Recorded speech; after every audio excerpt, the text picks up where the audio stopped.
All right, good morning, everyone. Coach Connie here with a special Coffee Talk Live. I am so excited to hang out with you this morning. So put the kettle on, grab your coffee, and join me and my client, or I guess previous client, ex-client, graduated client, Maria Fernanda Garcia. Good morning, Maria. Good morning. Why this is an extra special episode of Coffee Talk is because Maria has done something very special for me. She brought me back coffee from when she went to visit her mom in Colombia.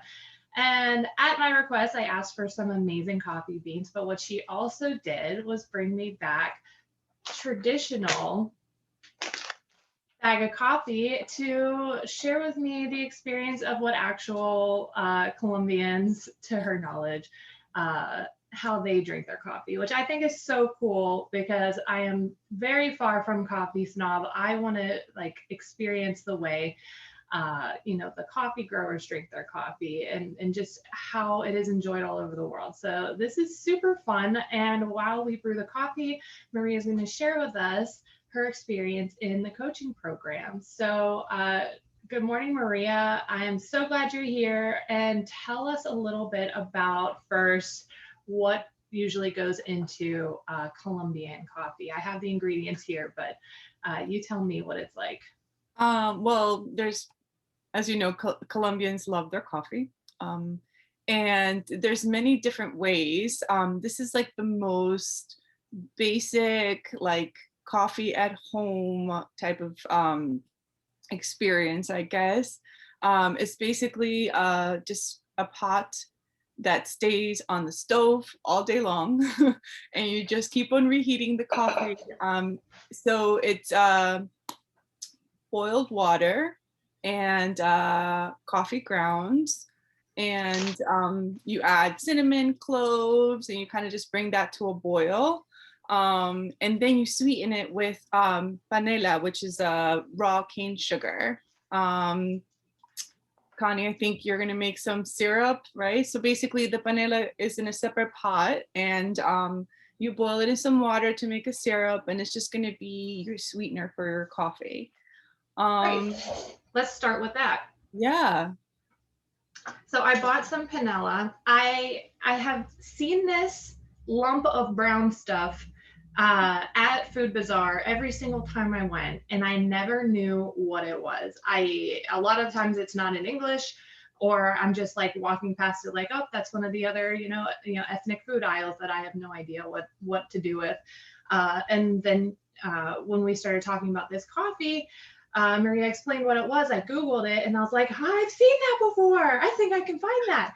And so I got some. They come in either a giant disc or a smaller disc like this. The more modern version that it's, a little bit more easy to handle, because the big blocks are, as you know, are impossible to cut. This is no joke. Yes. So I thought, okay, so I can chop it. I can cut it off, and it is like really hard toffee to cut it. But I also wondered if grating it would work. Have you done that? No, you're cringing? Not. Okay, I'm just gonna cut a bit then. So anybody who wants a quick lesson on knife skills, first of all, you always place the knife at the top of your cutting board facing away from you, step one. Step two, you wrap your thumb and your index finger around the base of the metal. So not back here on the handle, but you actually get better control like that. And then to protect your fingers, you do a little claw, kind of like a little T-Rex claw, and you set your nails on. So your knuckle is in line with the knife. Anyway, so I'm gonna give this a whack and we're gonna throw some in the pot with simmering water, all right? You stand up straight, so good posture. Cut straight down. And there it is.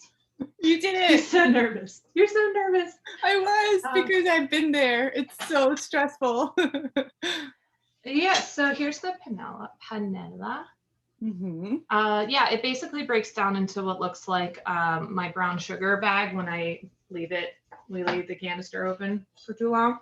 So it just gets really hard. And I have some simmering water in here, so that is going to melt into the equivalent of simple syrup. Yeah.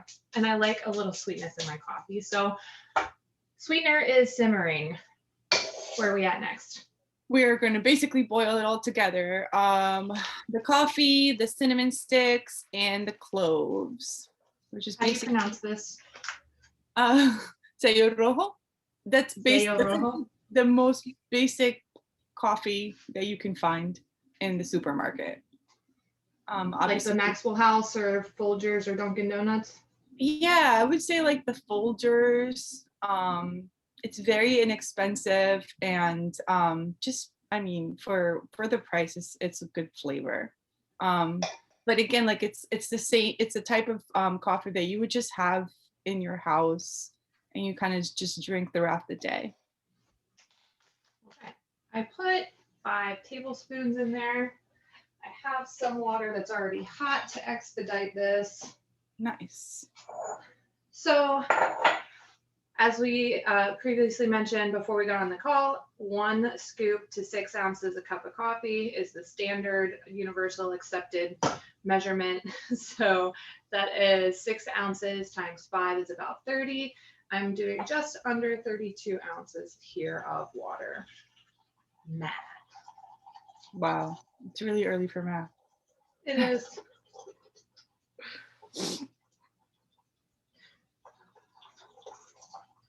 And we're a little short, so we're just going to use good old New York's finest tap water to finish that off. Okay. So we are brewing. Yes. Kind of the equivalent of a giant French press, I guess, at this point. Kind of. And the spices. I absolutely love this because this is not a standard thing that is done around here, at least not to my understanding. So just 1 stick, 2 sticks, 11 sticks. I usually do like 1 stick, like 1 big stick. Yeah. And then I'll add like just like a pinch of cloves. Actual cloves. I was just telling Connie before that we use a lot of cloves here, so I don't know. What do you normally put them in? Hot chocolate, rice pudding, what else? A lot of things. But the hot chocolate's a big one. Because that should be another segment. I feel like the Colombian hot chocolate is not the hot chocolate with the cheese, Maria. Yes, it's so good. So, yeah, we'll have to do that in a different segment. So I'm bringing this to a simmer, that's all? Yeah, you're basically just gonna simmer this so that your coffee brews in there. So you know the spices do their magic with some flavor. And then you're just gonna strain it when it's ready. We drink our coffee black, usually in like very small portions. And like I said, we drink it throughout the day. So the idea is that the pot sits on the stove and you just reheat and reheat and reheat throughout the day as you need a new serving. That's awesome. That actually reminds me a lot of when I was in India.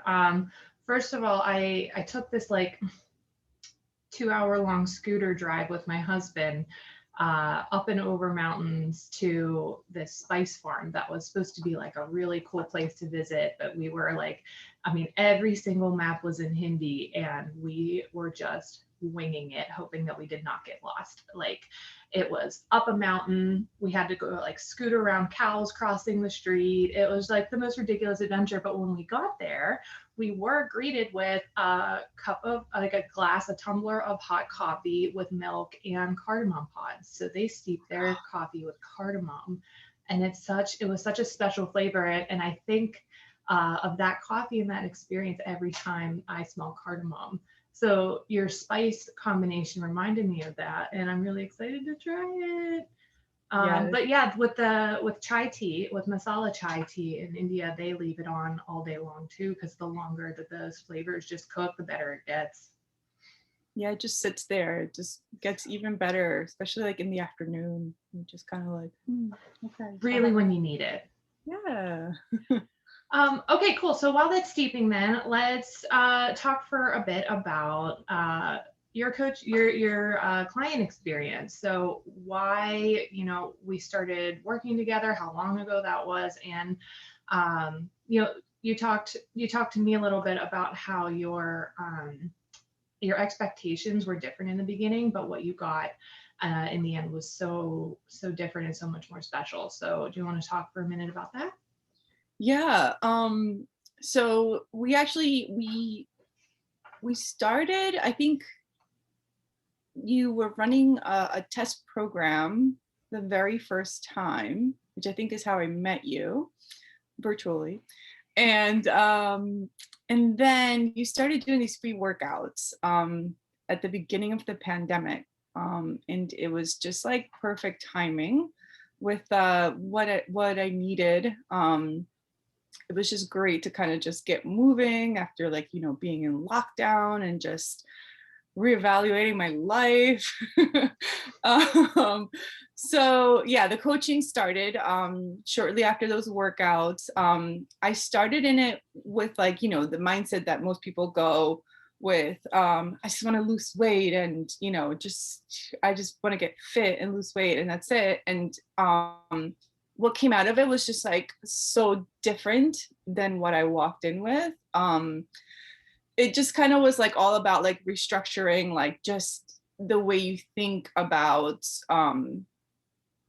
fitness, nutrition, just like your lifestyle in general. And it's just, yeah, it was just like very, very eye-opening to kind of just think like, like I've been doing this wrong this whole time. Like I was thinking about it just the wrong way. Like it just wasn't going to be something that would be long lasting or sustainable. So with the coaching, it was just really helpful to just kind of like, reevaluate everything and kind of think like, okay, like let's think about this in like such like I don't know, like a more how do I say this? Like a more friendly approach in a way. It's just kind of like, let me just be kind to myself, take care of myself. Like this is more about like just just being good to myself. So it was, yeah, that's kind of what the coaching did for me. Um, That's awesome. That's awesome to hear. And something that I think a lot of moms still hang on to is the idea that like exercise is punishment, or it's something you have to do because you've been doing all these like unhealthy things. So you're like, I have to exercise, or using exercise as one route to feel in control, or just back to a different version of yourself. But I think we're all learning that the version of ourselves before COVID hit doesn't exist anymore. And the idea of looking at your health and your fitness in the way you look at food in a more compassionate way. yeah. I don't know, you tell me if this is correct, but it kind of takes like a burden off your shoulders, and it allows you to kind of allow self-acceptance and a little more self-love, even though you're like not at the end of the journey, but allowing yourself to feel good about the choices that you're making in the moment, instead of waiting until something happens, waiting until you lose that weight, waiting until, I don't know, the sky falls or something. Right. It was all about like no longer like constantly feeling guilty, or bad about myself or mad at myself or, not getting up and working out. It was yeah, it was just more so like, no, this is what feels good. And as the workouts kept on going, um I started to feel like just like stronger, and that in itself just felt so much better than like stepping on the scale and seeing a few less pounds or something. Like it was just like so much, it was such like a better feeling to be able to like, oh my God, like my body doesn't hurt anymore. Like I have more energy. I can like move around. I can do push-ups. Like it, like all of those things were just like, it was just great to feel better with that feeling, as opposed to like what I initially went in when I was just like, I just want to lose weight. So I definitely. remember that. I remember that too. And the day you were like, Connie, I did the Russian twist and my feet were off the floor and I felt amazing about it. And I was like, I know yeah, like that was a that's so struggle. cool. Cause that's not like there's water on the table. That's not like an externally measurable or like a common, thing for everybody to feel, but you found what that victory was and you celebrated it. Cause in the grand scheme of things, like, yeah, it's a Russian twist, that's an exercise. But for you, that was the turning point. That was like one of the turning points where you're like, oh, I don't have to always be struggling in this exercise because you were so consistent and you showed up to more classes over the summer than anybody that I knew. And you saw what consistency yielded, which was so cool. And I Yeah. think once we get over those barriers that stop us from consistency, uh, that those results just like they fuel your motivation to like see where it can go, or you find contentment and you're like, this is a level of fitness that I'm happy with. I don't have to lose more weight. I don't have to like do a billion push-ups.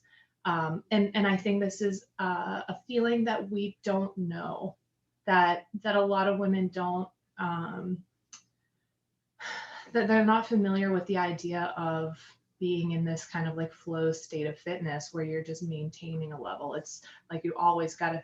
A lot of people always feel like they have to be on a program. They have to feel like they have to have a goal. They have to do something before they feel like they're good enough or that they can accept whatever. So that's really cool and really fun for me to watch because your results just kept speaking for themselves, and it made me feel really good as a coach. But on the nutrition side of things, we had a very different journey. And I remember in the beginning, you were like, we eat a lot of rice. I don't like bananas. You still don't like bananas, which is fine. But that was eye opening for me because I'm smoothie queen over here where bananas and everything. And then you challenged me and you're like, well, what if I don't like bananas? And I'm like, I know. I think that was like no, one of my anybody first didn't like questions. bananas. I was like, can you give me some smoothie recipes without bananas, please? And you were like, I know it's Let me hard. look some things up. It's really hard to find smoothies without bananas in them. Yeah, let's talk about your journey with your relationship with food then for a minute. Like where it started and where you're at now.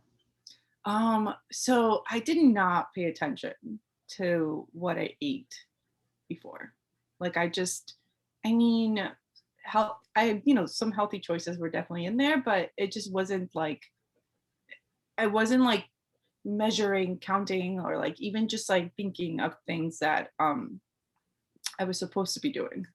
And then I think like I think that's what we struggled with the most, just throughout the month, just because we were just kind of like working like, okay, what can we do with this? My biggest thing was that I did not eat breakfast and I would eat late at night just because by then I was hungry.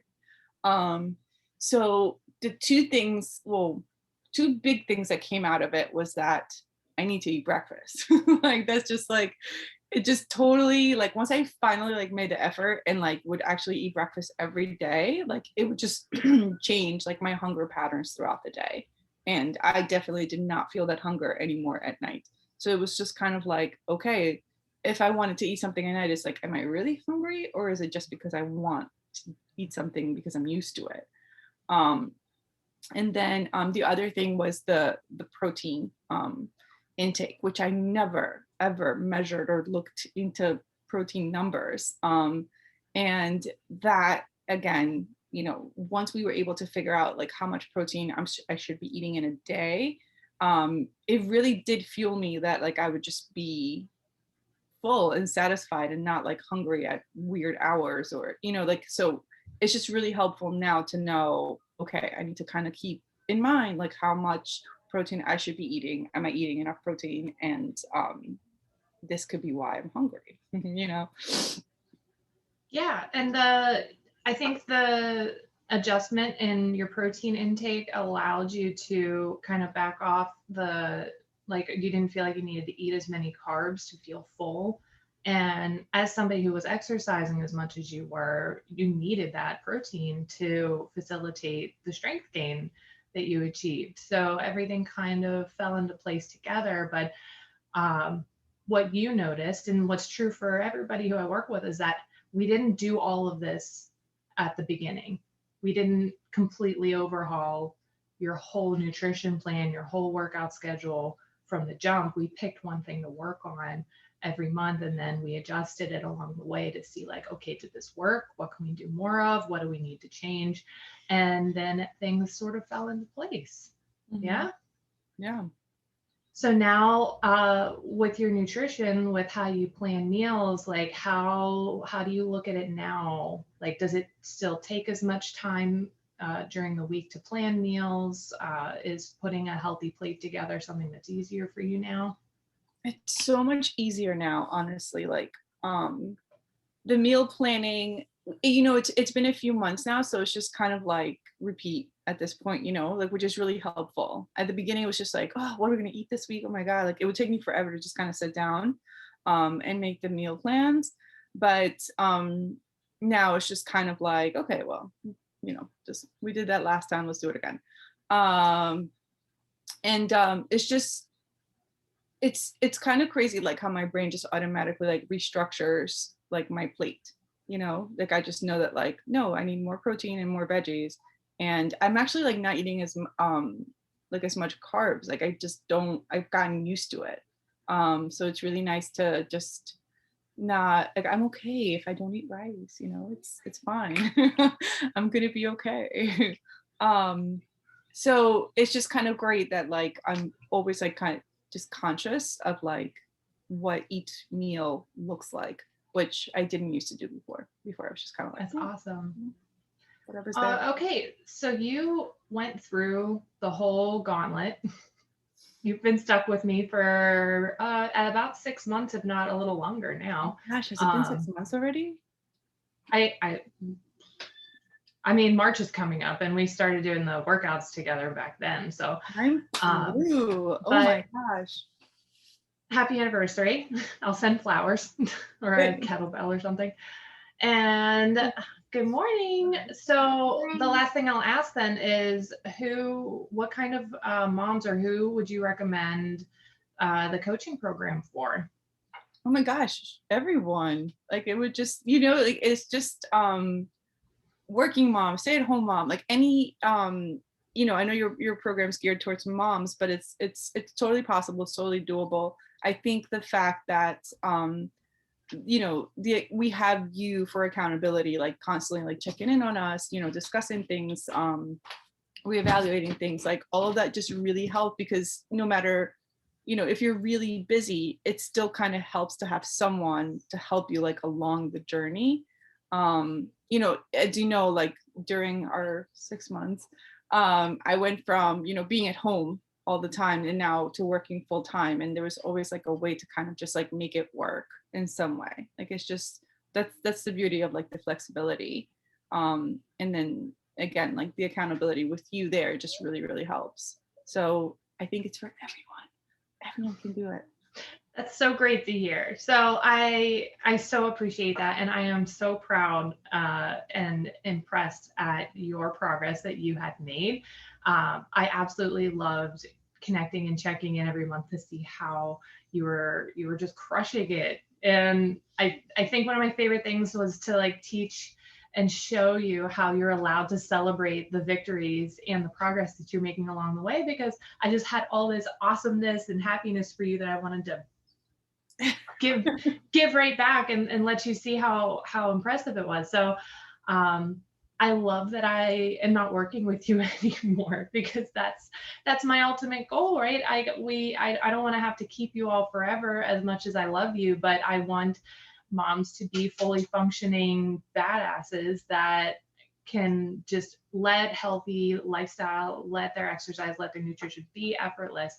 So you mentioned the programs for everyone. I don't have space for everyone right now, but I do have 4 spaces still available for my program that's starting March 1st. So if Maria's story spoke to you, if you feel like you need accountability, if you're ready to get some order and some control in your life with your nutrition, with your exercise, and make some lifelong changes, please DM me or comment below. Tell me more and we'll connect. So my coffee has been steeping. I want to see where this is at. Oh my gosh, let's see. A nice dark bubble. I've never made coffee in a pot. Really? First. No way. I don't know why I find that really shocking.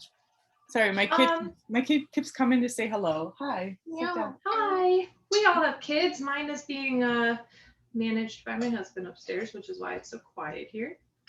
Ooh. I have my cup of coffee.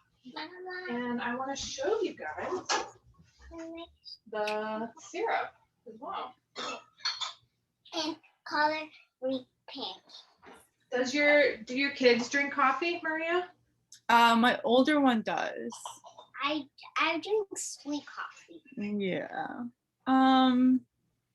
Very rarely though. The older one does kind of like it sometimes. Like she'll take a sip of my coffee, but we don't really. I like the Starbucks coffee. Do you? Just a Ooh, fancy. I used to be a barista at Starbucks. Did you really? Yeah, that's where this all started. I was a barista in 2006, a million years ago. And that is where I fell in love with coffee culture, because back then, I don't know if they still do now, but they really cared about the education of coffee growing regions and flavor profiles. And we did like tastings with the customers every day. Like that was part of my job. And we paired it with pastry and so much fun. And my caffeinated life began. Oh my gosh. One of the funnest jobs, by the way. I always knew I could fall back to being a barista and be completely happy if I couldn't make it in this industry, but I guess I'm doing all right so far. So this is the panela, Mm-hmm. a nice dark syrup. Usually what it looks like. I know, it just gives it like such a different flavor to just regular sugar, you know?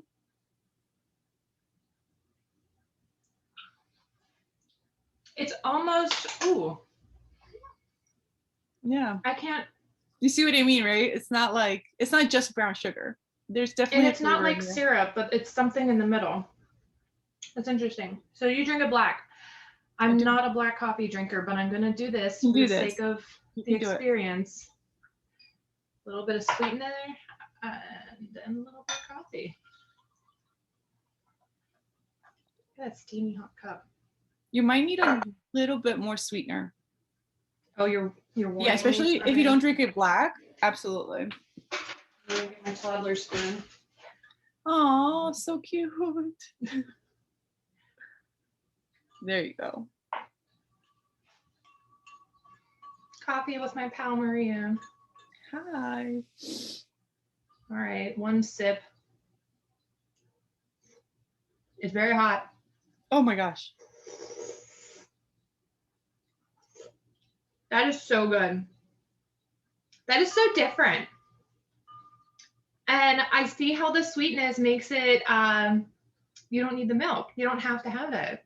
No. That's so cool. You drink this all the time in Colombia? A lot. It was bad. I know. It was bad. I mean, it helps, but like, you know, the month that I was in Colombia, I was still training with you. And it was like, it would be like my afternoon treat. Oh, that's perfect too. Oh my gosh, I am so happy that you taught me something new about coffee, and I feel a little more connected to you and your heritage. So cute. So cute. I'm so glad you're willing to try this. I mean, it's not. I will try this. I don't know about the cheese and the hot chocolate, Maria. So if anybody here is watching that actually knows what she's talking about, please come to her defense, because I think she's crazy. All of my friends will love it because I've made it for them for like, we do it for Christmas. And I always bring the hot chocolate with the cheese on the side and they love it. So I don't know. Some people might come to my defense. anything once. All right. It was an absolute delight. Thank you so much, Maria. I can't wait to see how the year goes for you. And thank you again for sharing your coffee culture with me. I guess if anybody has questions about the coaching, are they welcome to reach out to you and ask? Absolutely. Definitely. Awesome. Well, there you have it. Stay strong, mamas. Stay caffeinated. Cheers and have a great day. Thank you, Maria.